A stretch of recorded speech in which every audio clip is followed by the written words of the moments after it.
Supreme court के आदेश पर 3 साल बाद पुनर्मतगणना उप जिलाधिकारी न्यायालय छाता में हुई। 7 सदस्यीय कमेटी द्वारा की गई पुनर्मतगणना मझोई प्रधान पद की हारे हुए प्रत्याशी को मिले 14 वोट ज्यादा। छाता ब्लॉक के अंतर्गत आने वाले ग्राम पंचायत मझोई प्रधान पद की पुनर्मतगणना सुप्रीम कोर्ट के आदेश बाद आज उप जिलाधिकारी न्यायालय छाता में की गई।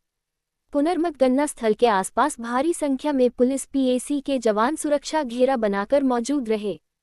पुनर्मतगणना दोपहर बाद लगभग 1:30 बजे प्रारंभ हुई, जो कि देर शाम लगभग 5:15 बजे तक चली। इस दौरान प्रधान पद पर 5 वोट से हारने वाले प्रत्याशी को इस बार 14 वोट अधिक मिले हैं। प्रशासन की ओर से मतगणना की रिपोर्ट सुप्रीम कोर्ट को भेजी जाएगी। न्यायालय के आदेश पर पुनर्मतगणना का परिणाम घोषित किया जाएगा। इस संबंध में उप जिलाधिकारी छाता श्वेता सिंह द्वारा बताया गया कि 3 साल बाद आज सुप्रीम कोर्ट के आदेश पर रिकाउंटिंग हुई है, जिसमें 7 सदस्यीय टीम गठित की गई, जिसमें मेरे अलावा वीडियो छाता, चौमुम्हा, ईओ कोसीकला अन्य विभागों के अधिकारी मौजूद रहे। वीडियो रिकॉर्डिंग ग्राफी द्वारा कराई गई है। वही रिट याचिका दायर करने वाले अधिवक्ता रेवती रमन शर्मा एडवोकेट द्वारा बताया गया कि लगभग 3 साल पहले मझोई ग्राम पंचायत का जो चुनाव प्रधान पद का हुआ था, उसमें मतगणना हुई। मतगणना में जो वोटिंग काउंटिंग की गई थी, उसमें किताब वाले राजवीर सिंह, जिसके हम पिटीशन करता है, हमारे सामने टेकचंद नाम के व्यक्ति को 5 वोटों से जीत घोषित कराया गया था। जब हमने पीठासीन अधिकारी के सामने ऑब्जेक्शन किया तो हमारी किसी ने भी न सुनी थी, तो हमारे द्वारा उपजिलाधिकारी न्यायालय में रिट याचिका दायर की गई। याचिका में चलते चलते आज एक ऐतिहासिक निर्णय माननीय सर्वोच्च न्यायालय द्वारा किया गया है, जिसमें न्यायालय द्वारा पुनर्मतगणना के आदेश पारित किए गए थे। आज मतगणना में जो मत प्राप्त हुए हैं, जो कि पेटिशन राजवीर सिंह हैं, जिनका चुनाव चिन्ह किताब है, उन्हें अपने प्रतिद्वंद्वी से 14 मत अधिक मिले हैं। उप जिलाधिकारी द्वारा यह आदेश सुप्रीम कोर्ट को भेज दिया जाएगा और वहां से ऑर्डर पारित किया जाएगा। यह 7 सदस्यीय टीम थी उसमें, और वो मतगणना के आधार पर अब जो मत प्राप्त हुए हैं वो राजवीर सिंह, जो हम पिटिशनर हैं, उनको 376 मत प्राप्त हुए हैं, और जो टेकचंद है, जो प्रतिवादी है, उनको 362 यानी 362 मत प्राप्त हुए हैं। इस आधार पर 14 वोटों से राजवीर सिंह, जिनका चुनाव चिन्ह किताब है, उनके 14 मत अधिक हैं।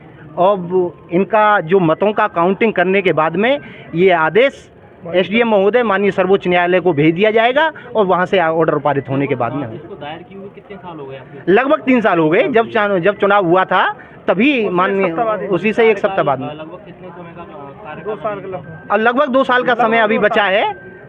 जो अगर माननीय सर्वोच्च न्यायालय के आदेश आने के बाद में हमको घोषणा पत्र मिल जाएगा। ये भी जाने कि इसमें किसकी गलती रही? देखो, ये गलती नहीं कह सकते हम किसी की, इसमें टेक्निकल मिस्टेक कोई रही होगी काउंटिंग में। उस समय कोई टेक्निकल मिस्टेक ऐसी रही होगी जो कैंसिल वोटों को टेकचंद, जिनका चुनाव चिन्ह करनी था, उसमें मिला दिया गया था और फिर काउंट कर दी गई थी। इस वजह से राजवीर, जिनका चुनाव चिन्ह किताब है, जिसके जो पिटिशनर है, उसको 5 वोटों से हरा दिया गया था। वकील साहब, ये सुप्रीम कोर्ट तक कैसे कैसे पहुंचे, क्या क्या? देखिए, यहाँ से हम जो पिटिशनर, यहाँ हम रिट दायर करते हैं, अपनी पिटिशन दायर करते हैं एसडीएम साहब के यहाँ से, और सीडी बाई सीडी बिल्कुल यहाँ से हम मथुरा गए हैं, मथुरा से इलाहाबाद गए हैं, और इलाहाबाद के बाद में सर्वोच्च न्यायालय दिल्ली गए हैं। वहाँ से माननीय न्यायालय द्वारा पारित आदेश के अनुसार ही पुनर्गत मतगणना हुई है। इसमें अब रिकाउंटिंग में कितने लोग शामिल रहे हैं, कौन कौन अधिकारी रहे हैं? रिकाउंटिंग में यहाँ 7 सदस्यीय टीम रही है।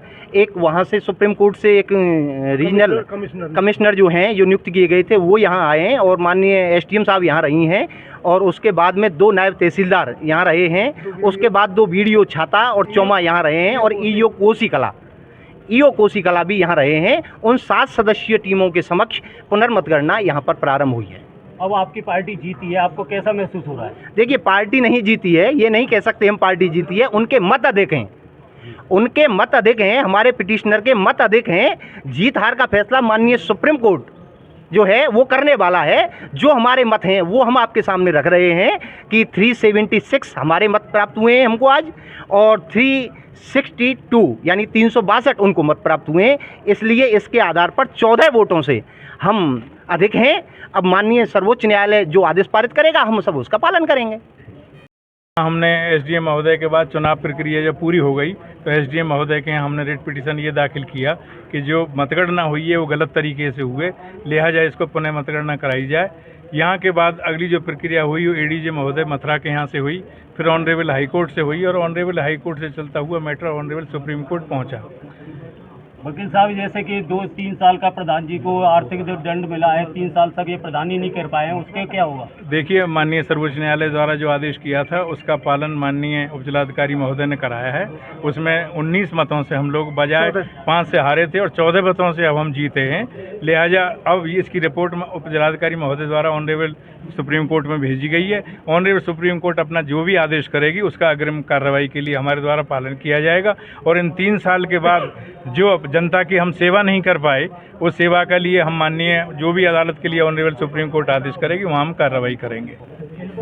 प्रधान जी बताएं, आज जो आपको ऐतिहासिक जीत मिली है, एक ऐतिहासिक फैसला आया है, क्या कुछ कहेंगे इसके संबंध में? मुझे कोई जानकारी नहीं है। जो कोर्ट का जो निर्णय हुआ है, कोर्ट का जो सर्वोच्च न्यायालय का जो आदेश के अनुसार राजवीर सिंह 14 वोटों से विजयी हुए हैं और जो भी आगे प्रक्रिया सर्वोच्च न्यायालय का जो आदेश फैसला होगा वही मान्य होगा। आप प्रधान प्रतिनिधि हैं, आपने काफी कोशिश की है, क्या क्या प्रताड़ना झेलनी पड़ी है आपको? प्रक्रिया है कोर्ट की, यहाँ पिटीशन डाला, मथुरा गए, इलाहाबाद से फिर सुप्रीम कोर्ट गए, उसके बावजूद सुप्रीम कोर्ट का जो आदेश हुआ उसका पालन। प्रधान जी सुप्रीम कोर्ट के ऑर्डर के अकॉर्डिंग ग्राम मझोई बांगर में प्रधानी के चुनाव की रिकाउंटिंग के लिए आदेश हुए थे और कोर्ट के डायरेक्शंस थे कि ये फर्स्ट वीक ऑफ जुलाई में इसकी रिकाउंटिंग करी जाए। उसी के क्रम में आज रिकाउंटिंग रखी गई थी, आज की डेट निर्धारित की गई थी, जिसके बारे में पहले से ही सभी कैंडिडेट्स को सूचित किया गया था कि वो इस तारीख को आके या तो स्वयं या अपने किसी एजेंट को यहाँ उपस्थित रहें। काउंटिंग के दौरान सुप्रीम कोर्ट द्वारा एक कोर्ट कमिश्नर अपॉइंट की गई थी जो कि एक एडवोकेट स्तर की थी मैडम, तो वो भी साथ में थी और उनके और मेरी निगरानी में पूरी रिकाउंटिंग की प्रक्रिया हुई थी और रिकाउंटिंग